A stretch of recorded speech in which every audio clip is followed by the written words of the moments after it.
Actually, sila yung nagsusubo niyan na senaryo. Ang sabi ng investigador ko sa asawa ay kay Santa Isabel, sino yung mga kasama mo para matuntun namin. Ayaw magsalita. Ito, mga kasama ba to? Kasi of course kami, may mga group of suspects kami. At ang sabi niya, ito, mga kasama ba to? Kung yan ang gusto niyo, sir, dadapaan ko na yan. Hindi pwede yan.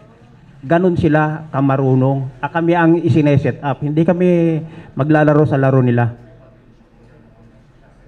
So very clear, ha? Narinig niyo yun? Yung listahan, pinapakita doon, ito, kasama niyo ba ito?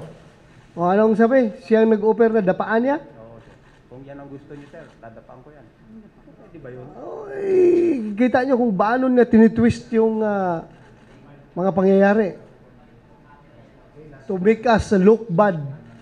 Kami na nga ang nadidiin dahil sa kasamaan ng ginawa ng asawa niya, ngayon lalo pa kaming papasamain. Where's justice? Pag ganyan na lang tayo.